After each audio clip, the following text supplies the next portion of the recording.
tardes a todos y bienvenidos. Vamos a empezar con la primera ponencia de la tarde. Voy a tenerla que leer porque no me tocaba presentar, pero no vino la que presentaba y a última hora me tocó, así que voy a tener que leer. Lo siento muchísimo, Carolina y Covadonga. Bueno, Carolina Castillo Ruiz, paleontología, especialista en el registro fósil de Canarias del Departamento de Biología Animal, Edafología y Geología. Profesora de Biología de la Universidad de La Laguna y doctora por la Universidad de Granada. Coordinadora del grupo de paleontología que investiga la fauna fósil y actual de Canarias. Impulsora de varias actividades educativas y divulgativas para acercar a la sociedad este rico registro fósil. A ver si podemos entrar en contacto contigo con la parte actual del parque nuestro y colaboraciones. Sin más, los dejo con ello, que es lo importante, con la charla La revisión paleontológica de Canarias al rescate, conservación, uso y gestión. Muchísimas gracias. La verdad que para mí es un placer estar aquí y, bueno, pues compartir con los que han venido, pues efectivamente hablar un poco de una trayectoria. Ya creo que llevo 30 años aquí en Canarias, efectivamente estudié en Granada y en el año 92 vine a la Universidad de La Laguna. Y bueno, pues he tenido la gran suerte de estudiar ese maravilloso, impresionante y súper importante patrimonio paleontológico canario, que espero que con esta charla pues por lo menos hacerle llegar a ustedes esa importancia que tiene, ese valor y sobre todo, bueno, pues poder compartir pues un rato agradable también con ustedes esta tarde. Efectivamente, mi trabajo lo desarrollo en el departamento de estratigrafía. Cuando en Granada estuve en el departamento de estratigrafía y paleontología y después me incorporé en biología animal, edafología y geología. Estamos integrados en la UE de zoología y paleontología y bueno, pues como digo, es muy interesante pues este trabajo. En principio, ¿por qué?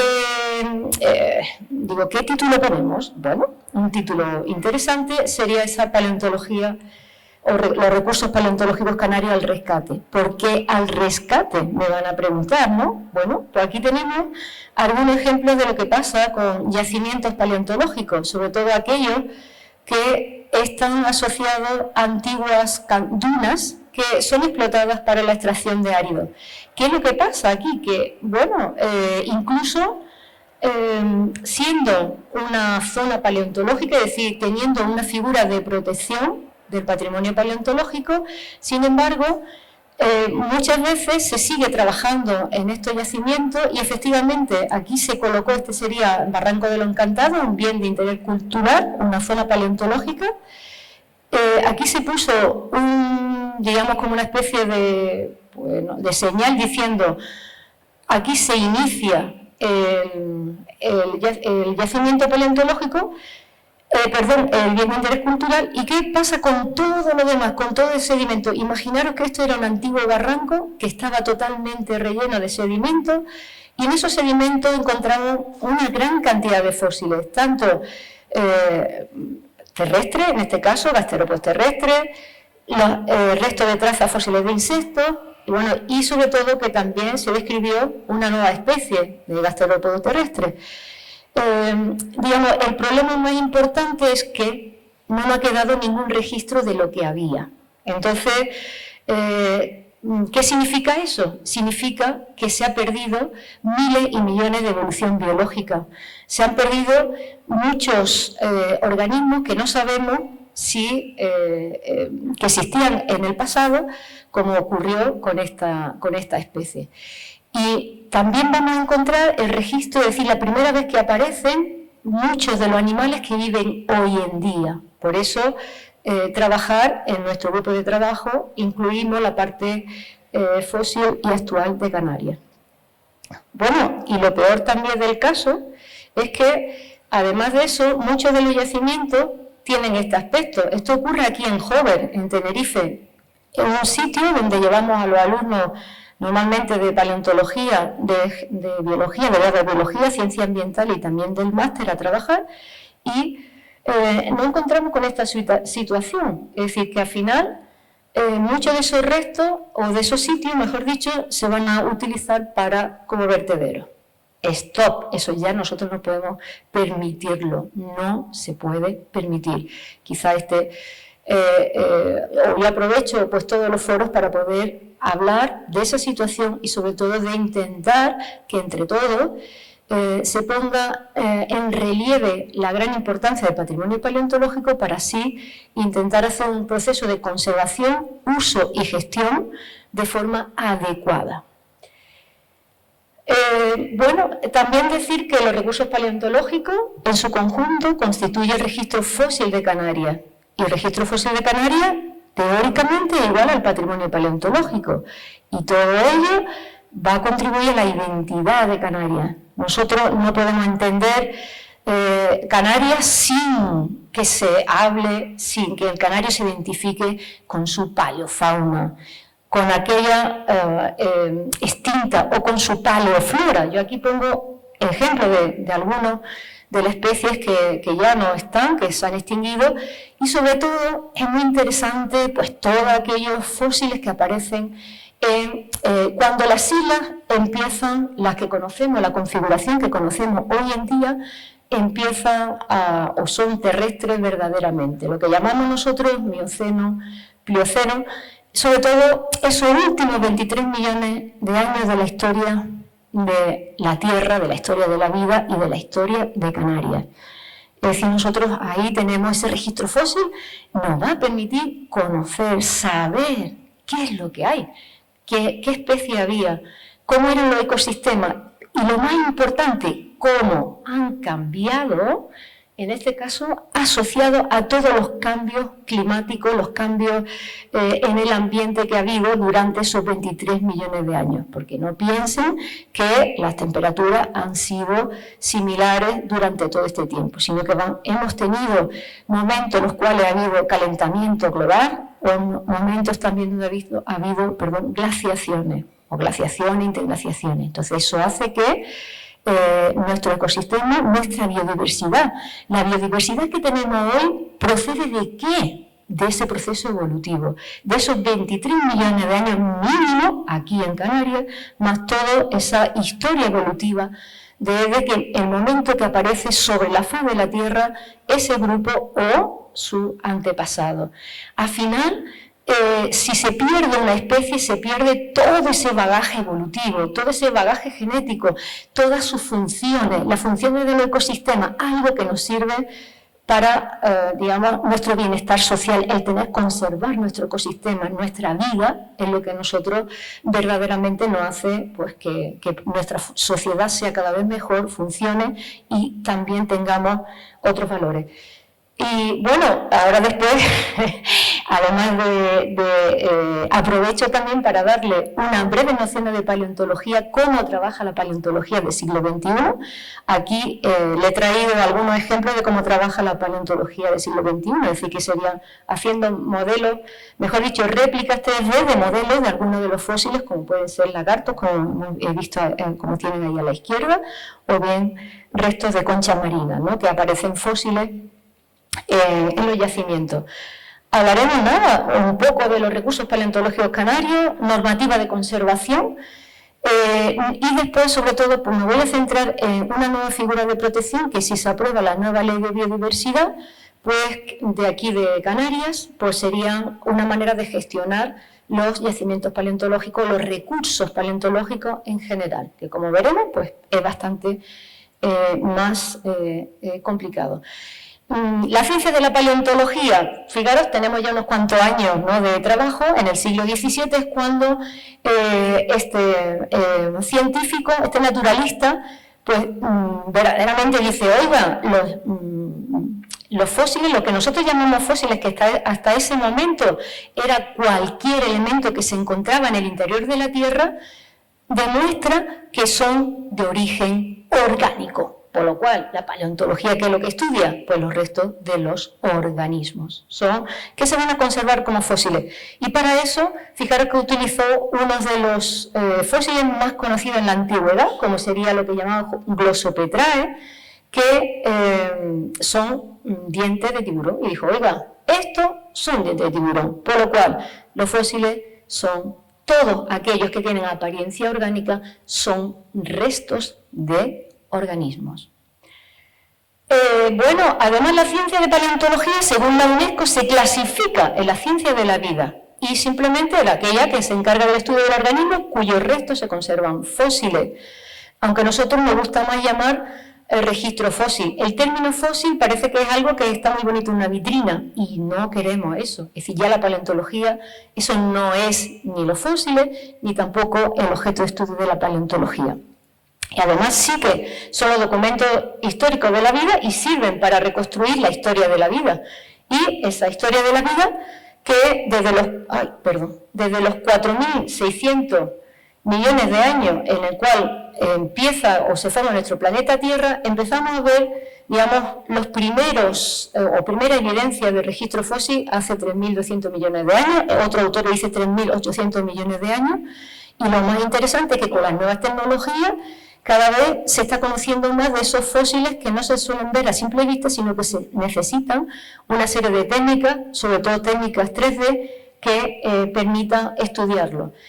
Y luego pegamos un salto hace 2.300 millones de años, digamos, cuando ya aparece esa atmósfera con oxígeno, y esperamos básicamente hasta los 530 millones de años para que básicamente aparecen casi todos los grupos que vamos a observar en la actualidad. Es decir, todos, digamos, los antepasados de todos aquellos grupos de animales y plantas, aunque hay plantas que han aparecido en el Cretácico, como serían todas las angiospermas, es decir, que son mucho más recientes. Y bueno, pues siempre nos gusta fijarnos en nuestra historia. Los primeros homínidos, solamente tenemos 2 millones de años en nuestro planeta.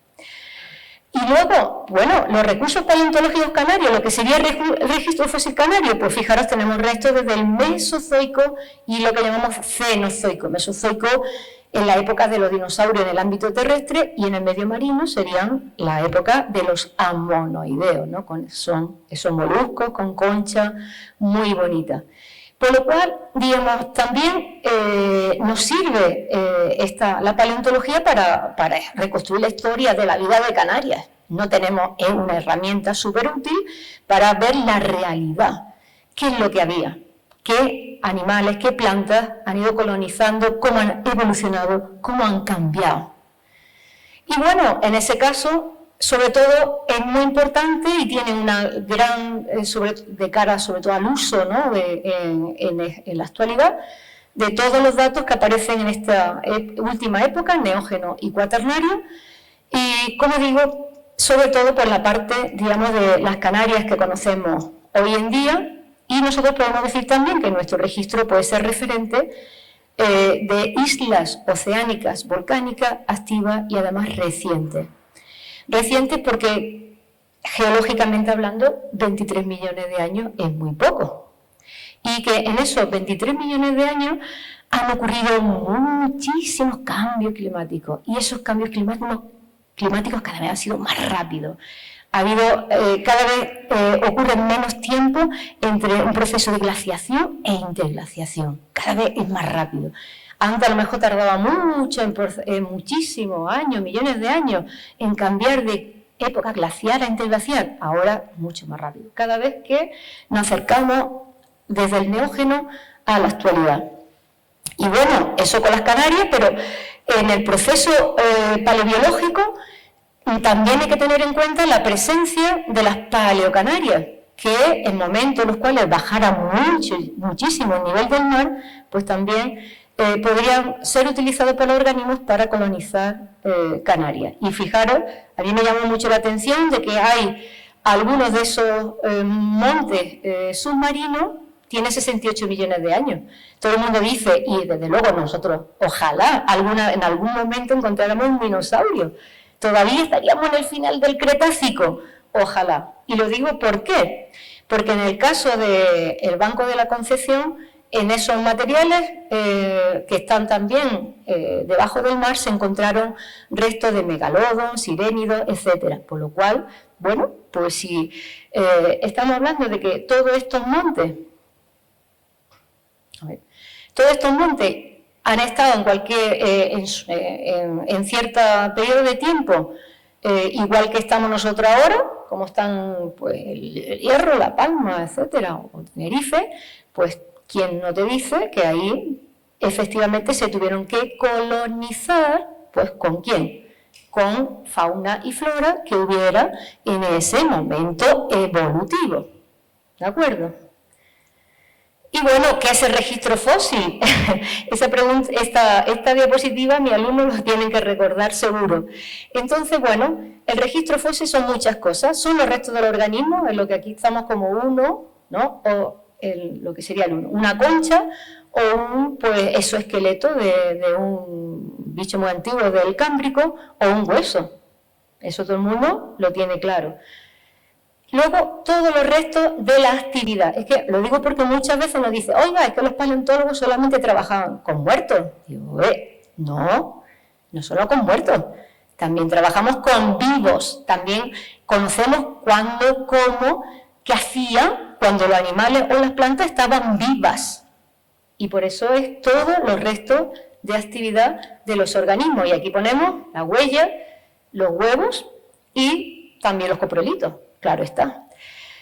Además de eso, todos los fósiles químicos y moleculares, es decir, todo lo que sería lo que el desarrollo que está también en el siglo XXI de la paleontología molecular y la información del proceso de fosilización, porque claro, yo estoy aquí, pues esto como un dinosaurio estaríamos en el Mesozoico y aquí estamos nosotros en el presente. ¿Y qué es lo que estamos haciendo? Bueno, pues se ha erosionado y estamos estudiando restos que se han conservado desde hace como mínimo más de 68 o de 66 millones de años. ¿Vale?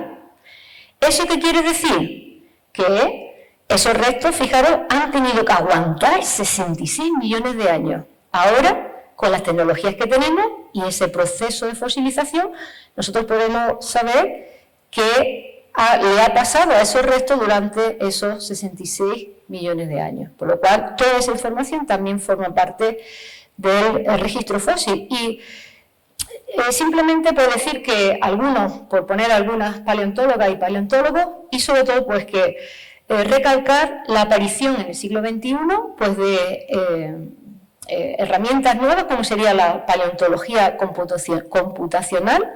¿Por qué? Por el desarrollo 3D que ha originado una gran cantidad de fósiles virtuales. Y esos fósiles virtuales son exactamente iguales, te sirven para reconstruir cómo eran las plantas o los animales del pasado, exactamente igual que si nosotros tenemos un hueso real o una concha real, ¿no? Cualquier estructura. O bien, lo que es la paleobiología de la conservación, disciplina que, como digo, bueno, se le da nombre en el 2015, aunque, como les digo, aquí la que está, Carolina Castillo Ruiz, mi primer trabajo que hice en Canarias fue trabajar con la distribución antigua del lagarto gigante del Hierro, en un programa live en su momento, cuando verdaderamente, hablo por los años 94, 93, 94, hace muchísimo tiempo, en el cual se había, digamos, visto que existían poblaciones, se recuperaron algunas y se hizo el centro de recuperación y claro, si la pregunta era ¿dónde vivía este animal? Y entonces, bueno, yo justo estaba recién llegada aquí y tuve la gran suerte de que, aunque mi tesis doctoral yo la hice con micromamíferos del Plioceno de Andalucía, me tuve que poner a estudiar como una loca para digamos, saber algo, primero, de reptiles, ojo, que biológicamente son muy diferentes un reptil a un mamífero, y luego, no solamente eso, sino enfrentarme a conocer, digamos, y a trabajar en algo, en un registro que yo no conocía. Y eso hay que reconocerlo, y ahí tuve el apoyo de muchísimas personas del departamento, claro está. Entre ellas de Margarita Prunell Tuduri, al cual pues ahora mismo no está ya con nosotros y bueno, es un homenaje que también me gustaría hacerle a ella. Esta conservación, esta disciplina entraría dentro de la biología de la conservación y sobre todo dentro también como formando parte de la ciencia de la conservación. Si queremos conservar algo, tiene que ser de forma multidisciplinar, es decir, aquí muchísima, incluida fisiología, yo qué sé, cualquier disciplina que nosotros, pues muchas de esas disciplinas son las que van a influir en esa. Y aquí nosotros hemos introducido patrimonio paleontológico, es decir, que también sería bastante interesante tener esa referencia, es decir, es toda esa base de datos real para, en este caso, ejecutar los procesos de conservación. Y bueno, bibliografía, pues este es del año 2017, pero de aquí hacia adelante se trabaja, sobre todo, pues que a la hora de la conservación es interesante tener o contar con los datos paleobiológicos. Y lo mismo pone de manifiesto en este artículo del futuro del registro fósil de la paleontología, que nos viene a decir que los grandes avances en la biología han venido de dos ramas totalmente diferentes. Una de la paleontología molecular, que de hecho en nuestro grado de biología tiene mucha importancia, y otra de la mano de la paleontología. Entonces, por eso digo, si nosotros miramos lo que ocurre en el siglo XXI, es una ciencia que ha evolucionado mucho, que es la única que nos da esa información única, directa, de anatomía, ecología, fisiología y dinámica, fijaros, espaciales y temporales, de vidas pasadas a partir del estudio del registro fósil. Es decir, que vamos a tener todos esos datos y esos datos son reales, los vamos a trabajar en el campo, vamos a coger esos datos y los vamos a... Y bueno, si nos pegamos nuestro salto aquí a Canarias, los recursos paleontológicos que contamos son las colecciones paleontológicas, aquí mi coclicela tan bonita, y también pues todos los fósiles virtuales que darán con objetos, sobre todo con el proyecto Galotia 3D, que en este caso estudiamos Galotia agaritae, que no se conocía prácticamente sino algunos huesos, y nosotros logramos reconstruir con un resto que estaba dentro del sedimento, pues con la metodología 3D, logramos, eso si quieren lo pueden pasar, que eso es lo bueno que tiene la tecnología 3D, que podemos hacer una copia y lo pueden tocar, mientras que los restos pues fósiles no se pueden tocar. Bueno, además de eso, los yacimientos paleontológicos, que serían en el campo, y aquí tienen mucha importancia todos aquellos que aparecen, sobre todo restos de vertebrados en interior de tubos volcánicos y cima volcánica, y sobre todo lo que es espectacular, el yacimiento de la Cueva del Llano, en el cual se rellenó, es decir, fue un tubo volcánico que, fijaros, se va a rellenar de sedimento, y todo lo que ven aquí son muchísimos huesos, fijaros, todo hueso. Esto, aparte de eso, es de los pocos, si se meten en la bibliografía a nivel mundial, no hay ejemplos similares en los cuales un tubo volcánico se haya rellenado estratigráficamente. Eso, cuando nosotros hacemos un relleno estratigráfico, lo que estamos viendo es el tiempo, ¿vale? Todo lo que encontramos aquí abajo o aquí abajo, todo eso va a ser mucho más antiguo que todo lo que encontramos aquí arriba. Y fijaros cómo, incluso a nivel milimétrico, podemos estudiar todos los cambios que hay, ¿no? Ahí está un gasterópodo, ahí se ve tal. Como el techo del tubo volcánico, en algún momento hubo un desprendimiento, se quedó ahí. Ahí vemos este trozo de desprendimiento y cómo todos los materiales, todo esto se ajusta, pero aquí ya se queda por encima, se va rellenando ese tubo volcánico. Es impresionante lo que sería la Cueva del Llano. Y luego, bueno, lo que hemos dicho antes de las paleodunas que les dije al principio, en el cual tenemos en determinados procesos, digamos, climáticos, se van produciendo la arena. Cuando se detiene esos, digamos, condiciones ambientales predominantes, lo que obtenemos sería estos resaltes que corresponden a esos paleosuelos. Seguimos, otra vez cambian las condiciones climáticas, otra vez cambia, y este es mi compañero Ramón Casillas, que en un trabajo que hicimos en Fuerteventura. Y bueno, ¿qué es lo que encontramos? Millones, esto también de Fuerteventura, miles y millones de esos paleosuelos de esos gasterópodos del género Teba, que, bueno, nadie, las chuchangas no le hacemos demasiado caso, pero que sepan que los gasterópodos terrestres tienen unos servicios de los ecosistemas muy importantes, porque son, digamos, formadores de los suelos también, es decir, unos suelos buenos también, es decir, todo, porque degradan la materia orgánica.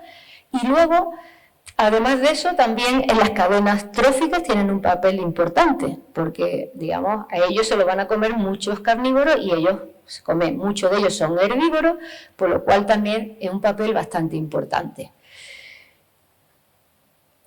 Bueno, además de eso, si les pregunto si se acuerdan cuántos, ¿qué hemos dicho que eran los fósiles? ¿Se acuerdan? ¿Cuánto? Dijimos 4 cosas, no miren ahí, no lo lean. 4. 4. ¿Qué era? Los restos. Muy bien. Entonces, bueno, pues aquí vemos algunos de esos restos. No sé si alguna vez habéis visto, esto era en un molde de... Esto es impresionante, la naturaleza. ¿Qué es lo que hace? Esto que ven ahí son esponjas. ¿Cómo se ve una esponja? ¿Habéis visto algunas veces, habéis tenido en la mano cualquier concha y lo que veis son nada más que puntitos? Ti, ti, ti, ti, ti, ti. Y si eso de forma natural, esto ha sido de forma natural, si nosotros eso lo escaneáramos e hiciéramos un molde y lo imprimiéramos, se vería así. Pues eso lo hace la naturaleza, ¿vale? Nosotros copiamos a la naturaleza. Bueno, ahí podemos estudiar cómo serían esas... que es una de las cosas que queremos estudiar. Todavía estamos así que si hay algún alumno por ahí muy aventajado o aventajada, alumno o alumna, que le guste, le interese, ya sabe. Y luego también describimos, en el año 92, unas trazas fósiles, que en este caso son de vermétidos, que, bueno, pues seguro que ahora, los que les gusten la playa y les gusten mirar, las verán también porque la pueden ver en rocas también actuales, ¿no? Y estas son del neógeno, es decir, de esa parte más antigua. Neógeno habíamos dicho que es mioceno y plioceno, ¿no? Perdón. O bien, bueno, pues el antiguo DNA, ¿no? De Malpaisomi, que ya se ha extraído, Galotea, etcétera, etcétera, y todo lo que es el futuro de esta técnica. Aquí vemos una diapositiva súper bonita que me dejó Víctor, lo tengo aquí, en el cual, bueno, pues vemos muchas de estas especies que aparecen en el registro fósil, ¿no? En esto es una infografía. Aparece, aunque ahora tenemos problemas con las serpientes, pues también aparece alguna en Fuerteventura, en una cueva, apareció creo que era no me acuerdo ahora, ¿era una boa? No. Creo que era una boa, no me acuerdo exactamente, y también aparecen asociadas, aquí vemos, se encontró una vértebra en Lanzarote, lo más antiguo. En el caso de, bueno, aparecen los huevos de esas avestruces, o bien, como habíamos dicho, en el Banco de la Concepción, pues restos de sirénidos que ya no están aquí en las islas, y no sé si hay más, seguro que sí. En la terraza de Las Palmas, aparecen también restos de muchísimas especies de peces, aquí hemos puesto algunos, pero también hay peces teleósteos y demás, que solamente se conservan digamos, los dientes o mandíbulas y demás, algunas cosas, o bien los monoideos, que sirven para datar en este caso lo que sería el Mesozoico, es decir, esos serían de los animales que vivían entre los 145 millones de años y los 66 millones de años. Hace bastante tiempo de eso. Bueno, también es interesante nombrar las tortugas gigantes que aparecen en Lanzarote, Fuerteventura, en Gran Canaria y en Tenerife. Tenerife, digamos, llegarían hasta el Pleistoceno y parece ser que su desaparición podría estar asociada a eventos volcánicos. Pero todo eso, es decir, el día, pues no sé, a lo mejor en un momento determinado también se podría encontrar otras cosas, o las aves, diferentes aves como la Coturnigomerae, u otros pájaros, emberiza, etcétera, que están solamente en el registro fósil, Galotea goliath, o bien las ratas gigantes, de aquí la de Tenerife, la Canariomis, o la de Gran Canaria, o bien Malpaisomi, que es un ratón también bastante grande que aparece en Fuerteventura, Lanzarote y los islotes. Sí, pero bueno, ahí vemos algunas de esas, como decía antes, que son interesantes. Y por último, para que se acuerden que también el registro fósil incluye todos los procesos de fosilización. ¿Cuándo podemos estudiarlo o podemos estudiar en el momento ahora los procesos de fosilización? Sí, porque el proceso de fosilización es un proceso siempre cíclico. Comienza cuando algún animal deja alguna huella, hemos dicho cuando están vivos o hace cualquier actividad, o hemos dicho pone el huevo, o pone lo que sea, o bien se muere. Entonces, en ese caso, una vez que se muere, empiezan a ocurrir una serie de procesos físico-químicos y normalmente cuando, digamos, el último, es decir, un ciclo continuo, porque una vez que los restos fósiles se entierran, siguen actuando todos esos procesos físico-químicos y biológicos durante un tiempo hasta que vuelven a erosionarse y están en la actualidad. Cuando sale a la actualidad, ¿qué es lo que pasa? Que entonces, de nuevo, los procesos físico-químicos siguen actuando sobre ellos. ¿Por qué? Porque está la intemperie, la lluvia, tal, o bien, pues si son conchas, ¿qué es lo que ocurre? Que las raíces de las plantas u otros animales van a utilizar ese carbonato cálcico para hacer sus conchas. Es decir, que es algo, siempre va a ser así. Por desgracia, bueno, sí que tenemos una serie de particularidades, que es que muchos de esos procesos de fosilización va a estar asociada a la actividad volcánica. Y tenemos el ejemplo de La Palma. ¿Qué ocurre? Todo el mundo tiene claro que hay como dos tipos de sedimentos, digamos, o de elementos, geológicamente hablando. Sería todo lo que son las cenizas. Entonces, ¿qué es lo que ocurre? Que durante el tiempo en el cual se va produciendo las cenizas, todo lo que había ahí, a no ser, había animales que los que tengan movimiento, podrán a lo mejor escapar de ahí, pero muchas veces son los gases que aunque tú vueles o aunque tú tal, que eso hay muchísimos ejemplos en el registro fósil, incluso del Mesozoico, a lo largo del tiempo, que lo que ocurre es que muchos de esos van a morir y van a quedar ahí, y se van a enterrar, y si ese enterramiento es bastante grande, como digo, empezarán a ocurrir procesos físico-químicos que podrán o no, o producir muchísimos tipos diferentes de fosilizaciones. En el caso de la colada, ¿qué pasó? Bueno, porque llega la colada y cae por el talud, ¿no? ¿Y qué pasa? Sí, arrasa todo lo que hay, pero por debajo de ahí lo conservará. ¿Y qué pasará también? Ocurrirá con el talud. Todo lo que hay en ese talud también se conservará.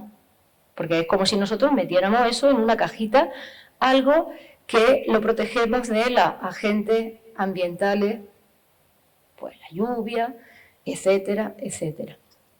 Bueno, y ahora nos vamos a la conservación pura y dura, que, a ver, ¿qué legislación tenemos? ¿Cómo nos podemos mover? Mal, ¿no? Por lo que veo. Bueno, sí, hasta la Ley 4/1999, de 15 de marzo, de Patrimonio Histórico de Canarias, sí que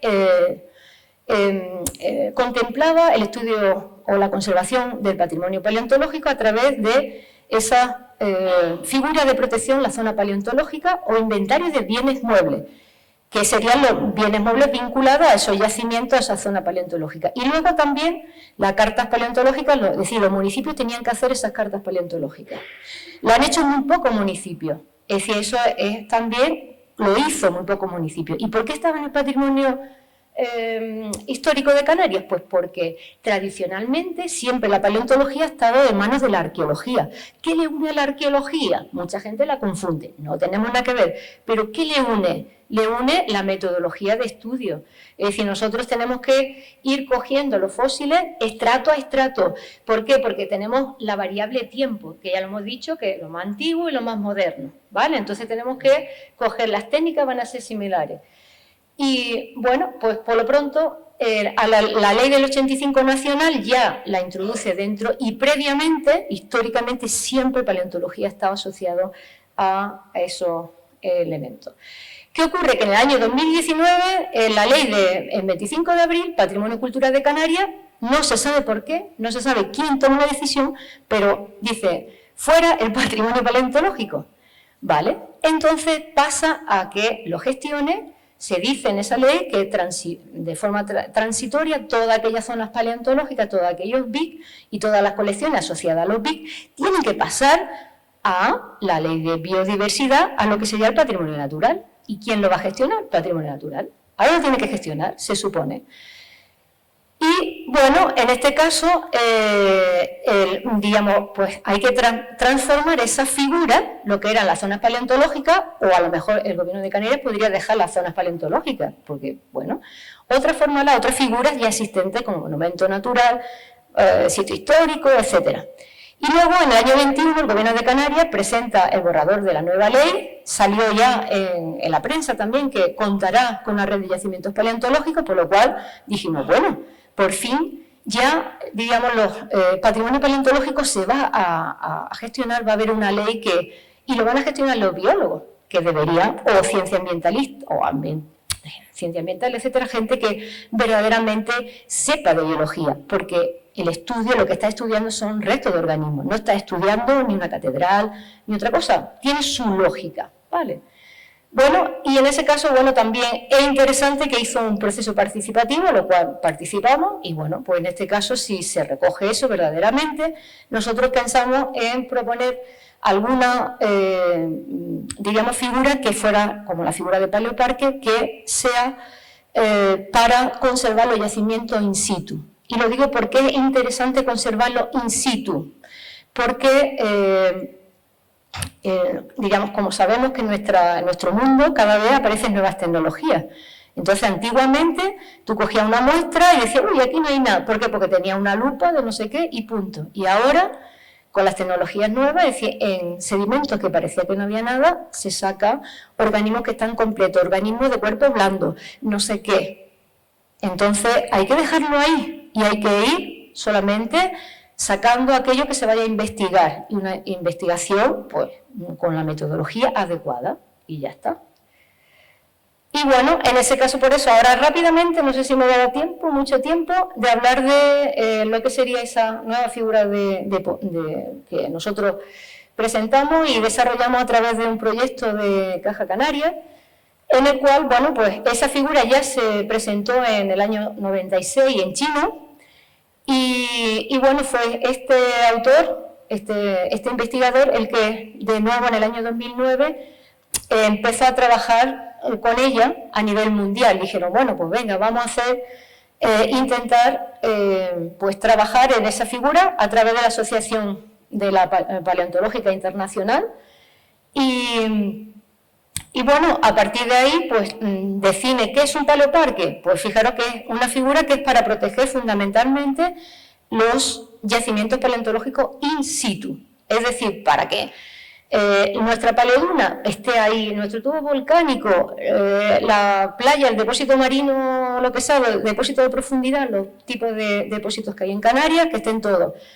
Y además de eso, sobre todo para fuente primaria de datos científicos, oportunidades educativas y también para actividades recreativas, etcétera, pero eso es lógico, hemos dicho que es, y yo no creo que no se lo he dicho, que si algo es patrimonio, es decir, patrimonio paleontológico, implica que intrínsecamente ya tiene tres valores. Uno, el valor científico; dos, el valor sociocultural; y tres, el valor socioeconómico. Eso es por definición, ¿vale? Por lo cual, bueno, pues muy bien, pues entonces en ese caso, aquí también tendremos esas oportunidades. Y luego, algo muy interesante, lugares clave que protegen fósiles vivientes, que eso también se da en paleontología. Los fósiles vivientes son organismos que viven ahora, ojo, pero han tenido, o sea, ustedes piensen que muchos de los organismos que hay ahora han tenido que atravesar grandes extinciones. La mayor fue la del Pérmico, que básicamente acabó con el 90 y tantos % de la especie. Por lo cual, o sea, una especie cuando la vemos hoy en día, tenemos que pensar en eso. Ojo, que es decir, ese bagaje ha tenido que superar. Nosotros pensamos en la superación personal, todo lo que hemos superado a lo largo de nuestra vida, pues imaginaros, y estamos vivos, por suerte, por eso digo, pues imaginaros esa especie. Los objetivos son muchos, bueno, aquí solamente voy a resaltar una cosa como está, bueno, y pasarlo más o menos rápido. Identificar los recursos paleontológicos, siempre, y sigo pensando en el campo, es decir, tenemos que dejarlas ahí y solamente coger algo cuando se vaya a investigar. Significativos, que puede ser a nivel local, es decir, los fósiles que sean pues del hierro, es decir, y aparecen ahí y tal, o regional de toda Canarias, o a nivel nacional, es decir, que ya serían yacimientos como hemos dicho, la Cueva del Llano, ese relleno, no solamente a nivel nacional, sino a nivel internacional, porque no hay otro exactamente con esas características. Y se me ha olvidado decir que ahí, en ese tubo volcánico, aparece un yacimiento que nosotros llamamos escatológico, que se forma por la acumulación de las regurgitaciones de la egacrópila de las rapaces nocturnas, que normalmente se tragan sus presas, se van a un posadero, cuando pasa X tiempo, vomitan una masa de pelo y huesos, por eso hay millones de huesos. Y entonces ahí eso se va acumulando, se va enterrando y tenemos ese yacimiento que a lo mejor puede tener 15.000 años o entre 15 y 2.000 años. Pero quiero decir que, bueno, una vez que se entierra, ese proceso de fosilización pues puede durar más o menos tiempo. Y como digo, esos fósiles vivientes, que hay muchos ejemplos a nivel mundial. Nosotros aquí consideramos esos fósiles maravillosos vivientes, pues también, si los queremos conseguir a nuestro género Galotia, y en este caso, bueno, el Galotia goliath, con esto aquí vemos que son enormes, de aquí que estarían dentro del paleoparque, este sería el de Gran Canaria, y bueno, también se podría de vital importancia para nosotros. Bueno, además de eso, identificar y clasificar todos los paleoparques del mundo. Aquí vemos algunos, como el Rancho de la Brea, eso es típico en paleontología, ¿no? O todos estos, digamos, de los fósiles vivientes, digamos, más antiguos, ¿no? Sería similar, la idea sería hacer pues lo mismo a nivel mundial, pues igual que se hace con los geoparques, pues también para los paleoparques. Además de eso, bueno, pues tener asesoramiento con expertos, identificar y responder a esos problemas de que se está desapareciendo un yacimiento muy importante. Bueno, pues ahí puedes echar mano de gente que sepa, o que te pueda hacer un informe, en fin. Mejorar los usos educativos, de investigación, recreativos de cada uno de esos sitios, información general que tenga la administración. O sea, la administración ahora ya no podrá decir tampoco que lo hace. Es que yo no tengo información de ese yacimiento. ¿Cómo que no? Si tiene usted un catálogo del año, aquí en Tenerife, del año 89, creo que es, bueno, pues está ahí, ese yacimiento está ahí, está catalogado. O sea, ahora no me venga usted a decir que no sabía que eso existía ahí, ¿no? O bien, pues eso, ¿no? Poner a disposición esos listados de lugares con fósiles que ofrezcan las actividades educativas, recreativas, proporcionar una oficina de divulgadores científicos, identificar también pues, literatura científica que nos sirva pues, para poner en valor esos yacimientos, ¿no? A nivel recreativo, etcétera, o legal también, que es muy importante. Tener una buena ley que verdaderamente gestione y use esos yacimientos. Y tener esa base de datos pues que sea interesante. ¿Por qué aplicar la figura de paleoparque en Canarias? Pues porque ya se está aplicando en la Macaronesia, en este caso en Azores y en la isla de Santa María, una isla pequeña. ¿Qué pasa? Que ellos han tenido mucho éxito, muchísimo éxito, o sea, le ha ido bastante bien. ¿Desde qué punto de vista? 3. Científico, sociocultural y socioeconómico. 3, no uno solo, no que hayan publicado cientos trabajos, no, sino también las otras. Y bueno, y antes en ese hay un decreto legislativo, ¿cómo lo hicieron? A través de un decreto legislativo regional, ¿vale? Y dentro de ese decreto legislativo, fijaros, conservación, digamos el objetivo, conservar la naturaleza, es decir, que se hace para eso, es decir, para poder, como ahora se llama paleobiología de la conservación, para poder conservar lo que hay, conocer lo que había antes y saber qué le ha pasado a los ecosistemas marinos cuando ha habido una etapa cálida o un calentamiento súper global, a nivel global, similar a lo que vamos ahora, lo que está ocurriendo en la actualidad, o otros eventos climáticos que también se puede ir viendo. Y sobre todo también una cosa muy importante, disfrute de este patrimonio paleontológico, es decir, disfrutar. ¿Por qué? Porque eso es otra de las características que tiene el patrimonio paleontológico. Cualquier elemento que sea patrimonio simplemente lo es porque la sociedad ha elegido que eso sea patrimonio. ¿Qué quiere decir? Patrimonio, todo el mundo sabe que es lo que se hereda de los padres o lo que se hereda, ¿no?, de alguien que te deja su herencia. Pues esto también es una herencia de todos, en este caso, si es de Canarias, de todos los canarios. Y es una herencia, no, por eso yo no puedo ir a un yacimiento, coger una cosa y llevármela a mi casa. No se puede, porque así está robando algo de ahí, algo que nos pertenece a todos. ¿Y eso qué quiere decir?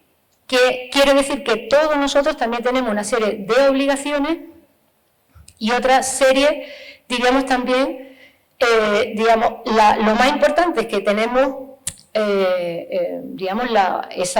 una propiedad, es que también tenemos que disfrutarlo, podemos o deberíamos de disfrutarlo. Es decir, ¿y cómo lo disfrutamos? Si yo no sé nada de paleontología, pues en ese caso, es decir, ahí las administraciones tendrán que, efectivamente, a través de los datos científicos, hacer esas reconstrucciones para, digamos, todo mi conocimiento, lo que yo haya aprendido en estos 30 años que llevo aquí, y viendo muchísimos restos fósiles, muchísimos yacimientos, muchísimas cosas, yo que pueda, digamos, en este caso, pues me encanta, pues, en este caso, compartirlo con la sociedad y sobre todo para que vean que es algo que, bueno, que está ahí, pero claro, si no lo conocemos, si no sabemos cómo, digamos, cómo interpretarlo, pues no tenemos. Y la obligación es la de conservar. Es decir, nosotros, el patrimonio es de todos, pero, digamos, nosotros tenemos que conservarlo para que sea el legado a nuestra descendencia, es decir, y sobre todo a nivel de la sociedad, a nivel en el futuro. Por lo cual, eso sí es verdad que es otra característica. ¿Por qué? Bueno, pues también muchas de las características estarían relacionadas con todos estos objetivos de desarrollo sostenible de la Agenda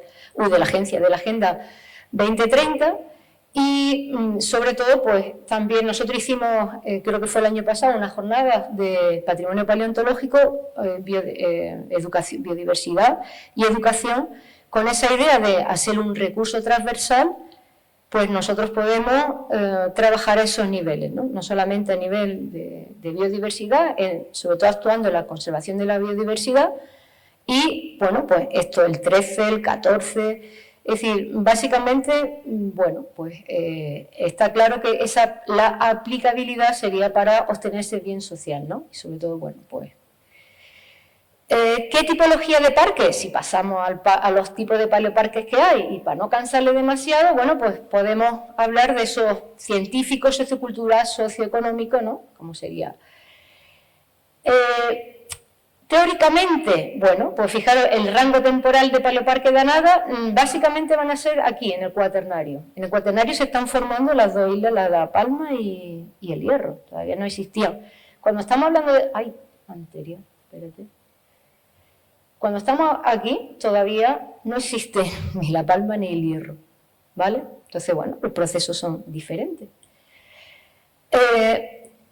Teóricamente... ¡Ay! Teóricamente, ¿qué vamos a hacer? Pues estudiar procesos biológicos en tiempo evolutivo y además en diferentes escalas temporales. Eso es lo que podemos trabajar en la paleontología. También Anada se eligió porque es un hotspot de biodiversidad actual, por lo cual también hoy en día preocupa mucho cómo evaluar la vulnerabilidad de esos espacios frente al cambio climático. Y entonces aquí lo que decimos, bueno, es que hay especies a las cuales han resistido a esos cambios climáticos que ha habido a lo largo del tiempo en Anaga.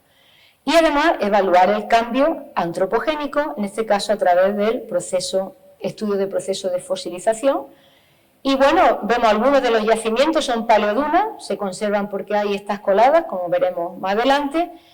Y también, digamos, son los elementos que sirven para saber cómo se detecta el cambio climático, cuáles son las evidencias que encontramos de cambio climático y cuáles son los grupos más representativos.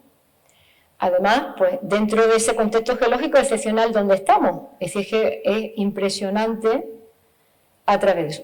Elegimos también porque el Paleoparque de Anaga, porque ya tiene protección, se supone, en el parque rural y además la reserva de la biosfera de Anaga. Y bueno, también es interesante porque vamos a encontrar muchos de los fósiles que aparecen aquí, encontramos materiales que ocurrieron cuando se estaba formando el complejo Teide Cañadas, que eso también sería interesante. Ahí. Aquí vemos un ejemplo, es decir, esta sería la paleoduna de Mancha de la Laja. A los alumnos antiguos sí que ahora ya no se puede ir porque es un talud bastante, ha habido mucho, digamos, derrumbe en ese. Y fijaros que en esta parte de arriba, estos materiales de aquí corresponden a esos que provienen de erupciones volcánicas de la parte central de la isla de Tenerife. Y luego se van a conservar por estas coladas recientes, que fueron las que cambiaron la fisonomía del norte de la isla de Tenerife, que si le quitamos todo esto, pues efectivamente lo que veríamos serían unos campos de dunas, que ahora pues se ven en Maspalomas o se ven en Corralejo, etc. ¿Y qué interesante? Bueno, pues también se pueden encontrar restos de plantas a través de los fitolitos, habíamos hablado de esos fósiles también. En este caso son metabolitos de las plantas, se puede considerar también como esos fósiles químicos, no son restos de plantas. Y luego es muy interesante esos eventos tan rápidos, es decir, cuando ahí hemos tenido por desgracia, lo de La Palma, pero digamos un evento que, bueno, que lo que había en ese momento, pues lo va a enterrar, va a hacer, bueno, pues aquí ocurriría algo parecido, estos son, estas coladas, en este caso son coladas piroclásticas de la parte central de la isla, son esos materiales blancos, que hacen, bueno, que interrumpen, digamos, todo lo que había ahí, y luego hay un proceso de recuperación. Hay otra segunda oleada de pumitas, que se verían con esos colores blancos, y un proceso de recuperación. Otra oleada de pumitas, un proceso de recuperación. La flora y fauna se va a recuperar, se va a ir recuperando. Lo que pasa que, como aquí estamos cambiando el tiempo, ya las condiciones climáticas no son las mismas. Y, digamos, también hay tiempo para que vayan evolucionando especies para que vengan otras especies que puedan entrar, ¿no?, a ese sitio. Y luego ya tenemos la colada volcánica, que ya cambia totalmente, digamos, pues lo que sería ese paisaje, eso hasta llegar al proceso actual. Por lo cual, todo eso lo permite, eso de Paleoparque de Anaga, viendo también, como jugamos con esas escalas temporales, pues podemos coger todo esto en el mismo paquete, mucho tiempo, todo esto en el mismo paquete, mucho tiempo. Pero fijaros que las condiciones son totalmente diferentes. Aquí vemos un paleosuelo y aquí vemos ya una serie de arenas, esa arena que sería como se ve por dentro una duna, pues bastante enorme. Pero fijaros que de pronto, ¡pum!, algo cambia, porque aquí hay un nivel, se interrumpe las condiciones ambientales y hay otra cosa. O bien a nivel ya muy de detalle, ¿no?, que sería pues esas estratificaciones cruzadas, etcétera. Bueno, pues yo puedo también mirar a ver, pues, a otro detalle mucho más fino, ¿no? Y bueno, la biodiversidad, pues, básicamente está representada en el grupo de los insectos, que es el segundo grupo me imagino que ya me queda, vale, el segundo grupo de biodiversidad, digamos, en el ámbito terrestre, perdón, el primer grupo que más diverso en la actualidad serían los insectos. Y en este caso, bueno, pues está representado por las trazas fósiles, incluidas las de abejas, que fijaros tienen en la celdilla, que es donde la estructura de reproducción, pues cierran esa celdilla con una estructura formando esto en espiral, ¿no? Y bueno, aparte de eso, también otros coleópteros, etcétera. Las plantas generalmente aparecen a través de rizolitos, o los fitolitos también, Y después tenemos todos los microfósiles que aparecerían formando la materia arenosa, ¿no? Que en este caso es orgánica, organógena. Y luego los gasterópodos terrestres, o sea, nosotros con especies que ya están extinguidas, pero también con el registro de especies que están vivas. Y sobre todo la pregunta es, morfológicamente, es decir, tenemos cómo han evolucionado. Si nos vamos atrás en el tiempo, tenemos todas las mismas formas o no. Es decir, que podemos trabajar también en ese aspecto funcionalidad. Es decir, la forma que tienen los gasterópodos terrestres, estos son alargados, como vemos aquí, otros son redondos, otros son tal, en función de dónde vivan, de qué tipo, es decir, en función de su adaptabilidad, ¿no? Y por lo tanto eso nos permite también reconstruir pues cómo eran esos ambientes y sobre todo pues evaluar el momento actual, cómo está el momento actual, ¿no? A nivel de esa biodiversidad. Ay, perdón, me voy para atrás. Y luego, si cogemos un caracol terrestre, como su crecimiento es continuo, fijaros que aquí son las vueltas de espira, eso quiere decir, aquí se llama protoconcha, sale del huevo, muy joven. Aquí soy muy jovencito, solamente tengo una vuelta. Aquí no, aquí tal, y así. ¿Qué ocurre? Que bueno, puedo saber diferenciar o ver todos los cambios que han ocurrido, eso ontogenéticamente o relacionados con los cambios ambientales. Y eso mi alumno lo sabe, que cuando le llevo a las prácticas le digo, tienen que mirar que esas señales de detección del crecimiento, ¿por qué se detiene el crecimiento? Pues porque van cambiando las condiciones ambientales y esas condiciones ambientales pueden ser muy poquito tiempo, pueden ser estacionales, pueden ser dependiendo de la vida, porque si este caracol vive 2 años solo o 1 año, pues todo lo que estudiamos en su concha es todo lo que ha pasado en 1 año en una zona determinada. En este caso, esto pertenece a la zona de aquí del norte de Tenerife. O los cambios en las asociaciones faunísticas, es decir, cómo cambian las especies a lo largo del tiempo, las que son predominantes en cada una de ellas, o también la presencia de los lagartos gigantes, ¿no? Que lo podemos comparar con las que viven hoy en día. O bien los micromamíferos que están asociados con concentraciones, en este caso escatológicas también, pero fijaros qué pequeñitas son y además son del Holoceno. Con lo que sí nos sirve pues, para ver especies introducidas. Hemos visto que hay especies que se pensaban que habían entrado más tarde en el tiempo aquí en Tenerife, pues parece ser que fueron antes. O todos los recursos marinos, incluyendo con esta especie la presencia de la llegada de especies de aguas cálidas, que es lo que está ocurriendo en la actualidad, ¿vale? También, pues eso también lo podemos valorar con el Tetistron bullatus, ¿no? Que sería esta especie típica, que estaría una de las que están ahí en esa caja. O bien, también esos yacimientos con miles de rodolitos de esas algas calcáreas que también te están indicando condiciones ambientales importantes. Después, digamos, toda la tecnología 3D que permite pues, construir esas cajitas como la que hemos visto ahí o el cráneo que habéis visto vosotros y poder trabajar con eso o incluso pues, hacer experiencias en el aula, ¿no?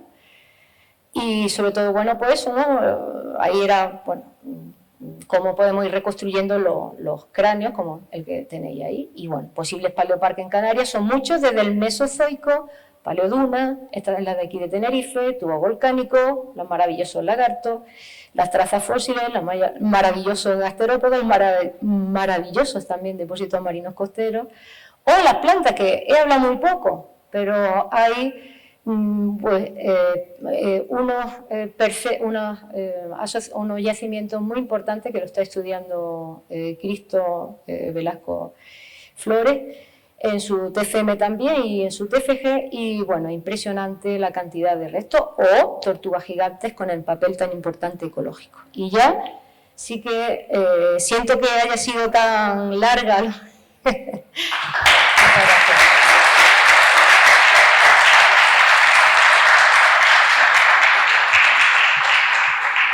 Pues Carolina, muchísimas gracias. Pasamos al turno de preguntas. Y yo, ya que tengo el micrófono en la mano, voy a lanzarlo primero. Me cuelo a todo el mundo. Yo te quería preguntar, cuando hablamos de una especie, pongamos el ejemplo, Navae Phoenicia, ¿no? La higuereta, la malvarrisco colorada, se la considera un paleoendemismo. ¿En qué se basan para determinar eso? ¿En los yacimientos paleontológicos por qué ha aparecido la especie? No, en principio, ya te digo, de plantas, bueno, yo como no soy, entiendo más digamos, he trabajado con la fauna, nosotros hemos empezado a trabajar ahora con las plantas, pero cuando se habla, digamos, normalmente se basa en datos moleculares, más que en ese caso, ¿no? Hay muchísimo, es decir, aquí tenemos que trabajar con toda esa herramienta, sumando eso, ¿no? Pero efectivamente, en el momento que encuentres un fósil pues bueno, también tienes esa evidencia que te puede decir o la puedes utilizar para contrastarla con esos datos que obtienes a través de los relojes moleculares o datos moleculares. Pero bueno, tomarás lo de las plantas, que aquí veo a alguien que tiene mucha autoridad que le podrá decir, porque te digo...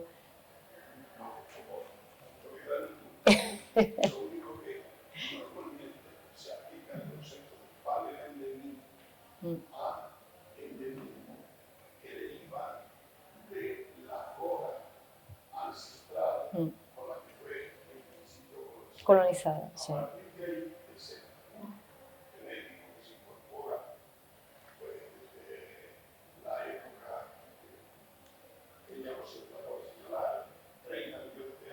Sí. Llega y a partir de ahí hay una deriva genética que ha ocurrido al margen de los países. Esos huevos son negros de mí, mientras que los que están vinculados a la antigua historia. Exacto. Sí. Entonces, sí, perfecto, porque además, por eso digo que tiene esa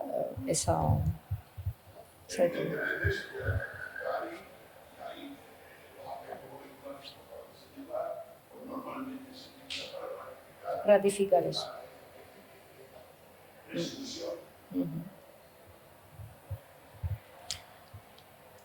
Yo quería preguntar qué importancia tiene el conocimiento de la paleomacaronesia para comprender el desarrollo de la vida en la Macaronesia actual. Efectivamente, lo que decíamos, que el registro fósil ahora mismo lo que todavía falta mucho por estudiar, ¿no? Entonces, ¿qué ocurre? Que cuando en el Banco de la Concepción hacen un dragado demás y empezaron a sacar, claro que son islas que en el pasado estuvieron elevadas y ahora pues ya no están, es decir, están bajo el mar. Bueno, pues se encontraron con que había una serie de fósiles y empezaron a estudiar y dijeron, oye, pues aquí resulta que hay especies que ahora ya no viven en la actualidad y demás.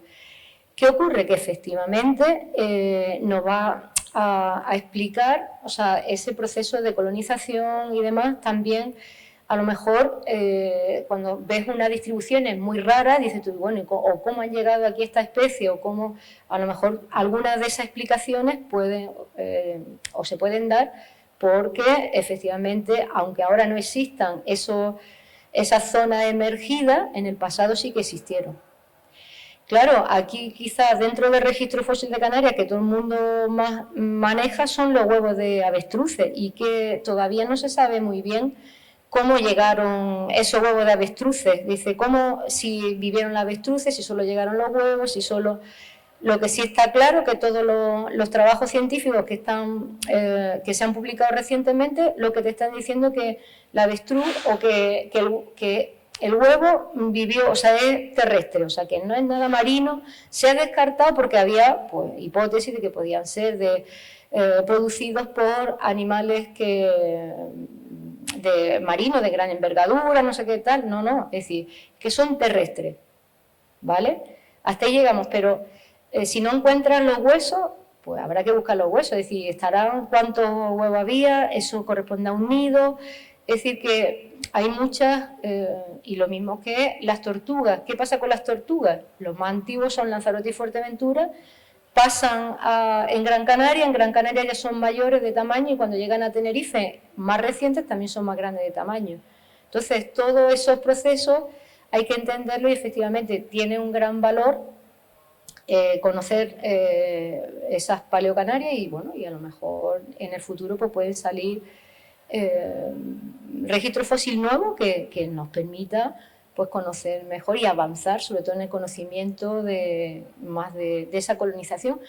Y siempre acordaros que cualquier proceso biológico lo importante es la multidisciplinaridad. Es decir, que lo que yo diga solo, es decir, una cosa sola, es decir, para explicar un proceso es necesario diríamos lo que dice cada una de las ciencias que estudiarían la biología, o no solamente biólogas, o sea, biológicas, sino de otras ciencias que también pueden, la geología, en fin, muchas otras cosas. Gracias. Gracias, Carolina. Fascinante. La verdad que es un mundo muy apasionante, como tú lo cuentas, se hace más, ¿no? Yo creo que tengo, en teoría, oportunidad para una pregunta, pero capaz que a ver si caben dos. La primera, sobre todo, ¿en qué situación está esta normativa que estás hablando? A lo mejor lo comentaste y se me perdió la información, es decir, la Ley de Biodiversidad Canaria, que va a incluir normativa para regular los yacimientos paleontológicos, ¿en qué situación está en la actualidad?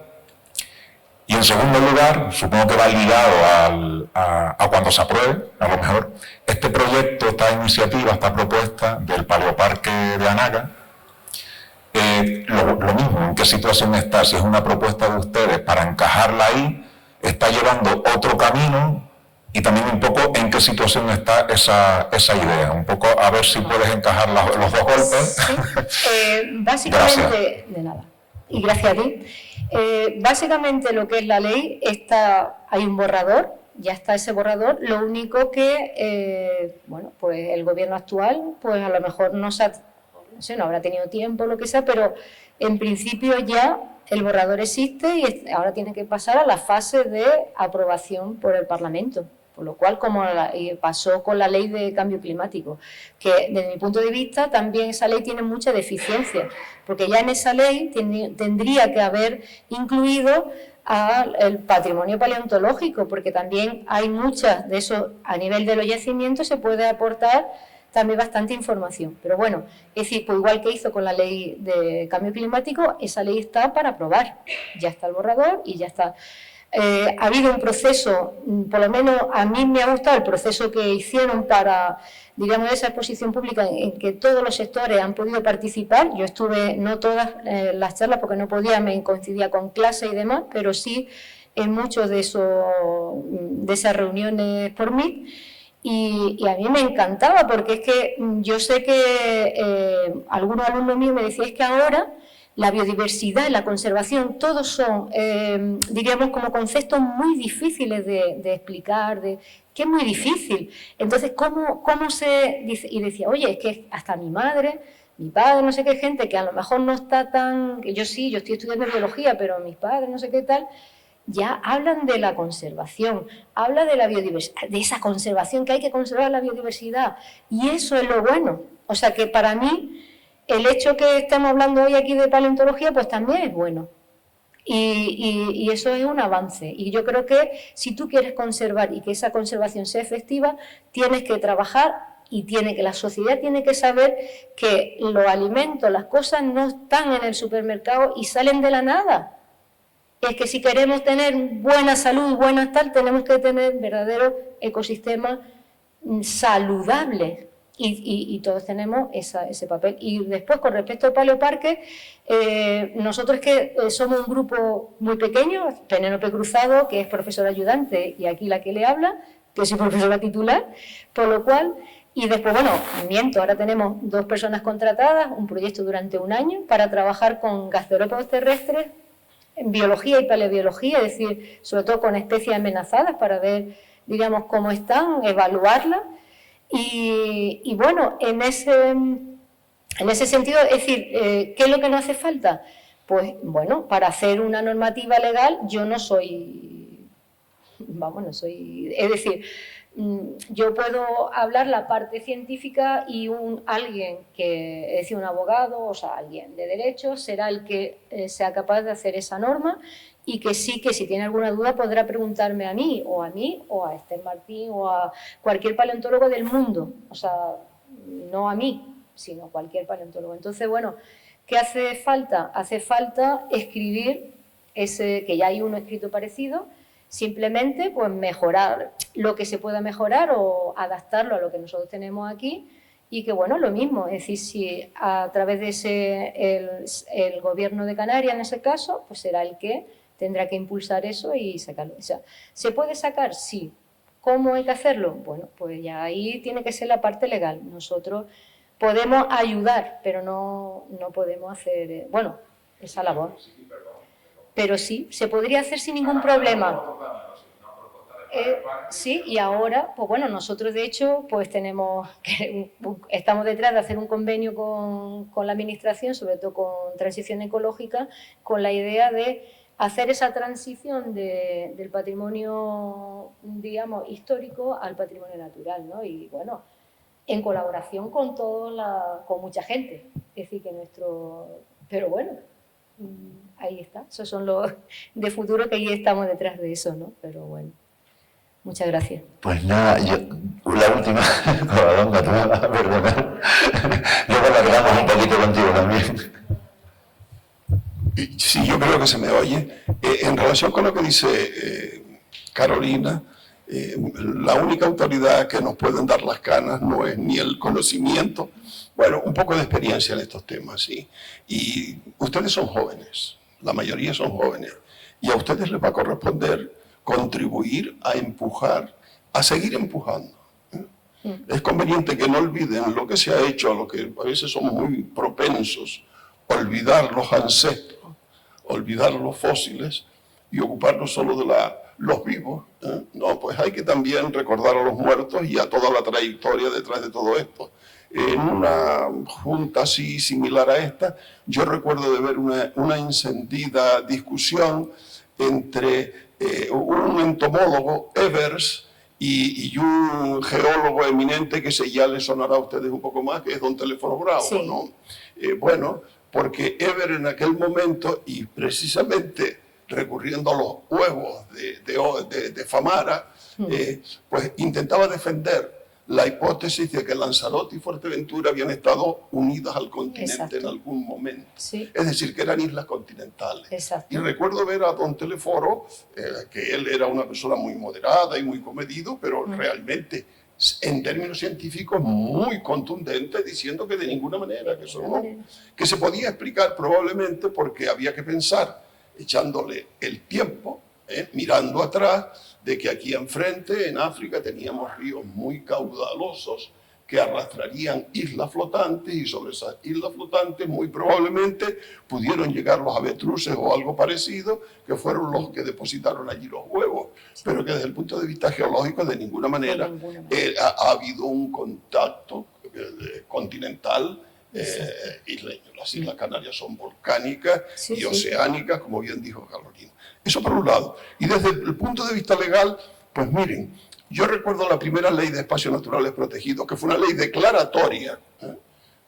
Tuve la suerte, por los años nada más, de participar junto con el profesor Vilpré y Marcelino del Arco. Coordinaba ese proyecto Antonio Machado Carrillo, que fue la primera propuesta de ley de espacios naturales protegidos, los primeros espacios protegidos de Canarias.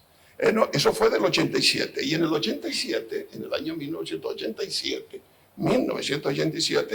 el gobierno socialista, que se llamaba en aquella época, igual que ahora es el Pacto de las Flores, en aquella época era el Pacto del Progreso, que era un gobierno presidido por don Jerónimo Saavedra, que todavía está vivo entre nosotros.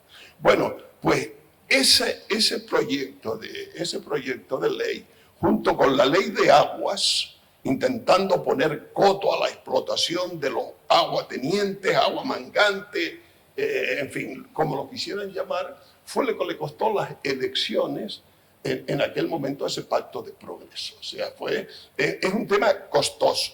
Luego, la ley de la conservación de los espacios naturales protegidos, que sigue prácticamente la que está ahí vigente, porque es la responsable de la Red Canaria de Espacios Naturales Protegidos, es del año 94.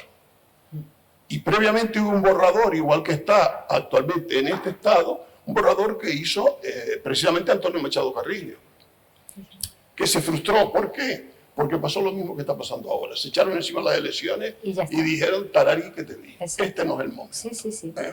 Este es el momento, porque en toda esa carácter interdisciplinario que bien dice Carolina, falta poner en letras más gordas todavía, voluntad política. Exacto. Si no hay voluntad política de sacar a todo esto, esto no sirve de nada. Miren, el Hierro es geoparque ya. El Hierro es una isla que está declarada geoparque. Santa María, en Azores, pues miren, un paleoparque. Estas figuras pues quedan muy bonitas como la reserva de la biosfera y todas estas cuestiones. Pero al final todos estos datos terminan en cartografía, en datos cartográficos. Hay que afinar, hay que limitar.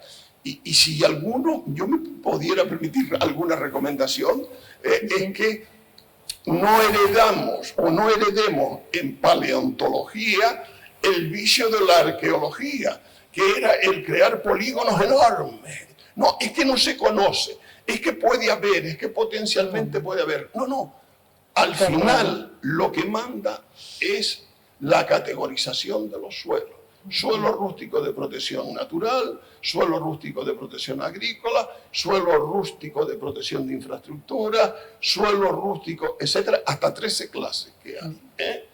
Y sí, porque las 3 básicas son suelo rústico, suelo urbano y suelo urbanizable.